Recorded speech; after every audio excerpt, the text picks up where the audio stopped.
Sama startup kompanija bila je započeta sa mojom idejom o razvoju pametne rukavice za slepe i to je jedan uređaj koji smo razvijali sve ovo vreme, a ovih dana je konačno doživio svoje finalne faze razvoja i uskoro će se pronaći na tržištu.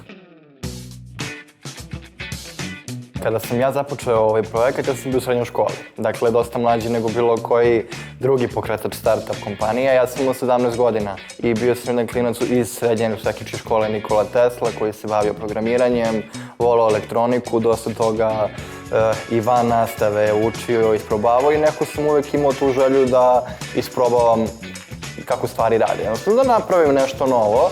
I s tako neke ideje i mladalačkog entuzijazma se i rodila ideja za rukavicu za slepe. Ja u tom momentu sam imao dosta znanja iz elektrotehnike, da kažem, programiranja, elektronike, uopšteno hardvera, ali apsolutno ništa nisam znao kako od jedne rukavice koju možeš napraviti doći do toga da napraviš 1000, 100.000 ili milion jedinica nekog proizvoda. Dakle, ogromna razlika od nečega napraviti jednu kao maketu i staviti na policu da stoji kod tebe kod kuće, a drugo je da to zapravo neko koristi.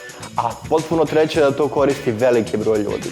Cijelo to znanje inženjersko je bilo manje bitno, da ne kažem beskorisno, da nije bilo svega onoga što sam ja naučio u prethodnim godinama. To sam učio prvenstveno kroz druženje s ljudima iz startup zajednice. Prvenstveno mi u tome pomogao Naučno-tehnološki park. Moja startup kompanija od moje 18. godine je zapravo članica Naučno-tehnološkog parka. Mi smo tu prolazili različite radionice, akceleratore, mentorstva.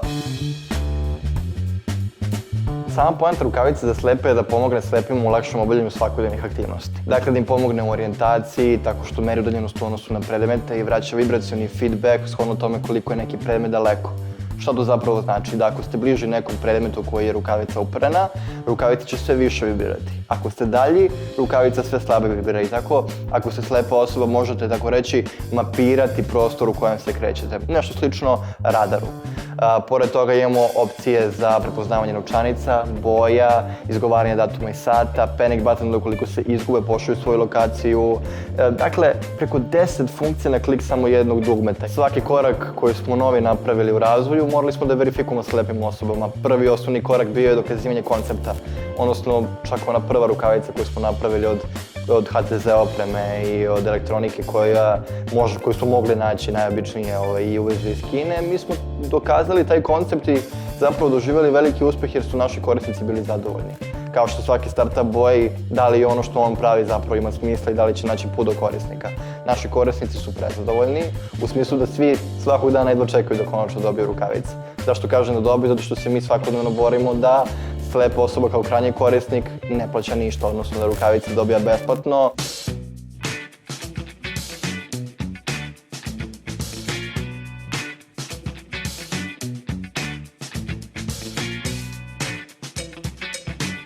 Mi već sad smo daleko proširili naša interesovanja i bavimo se 3D štampom.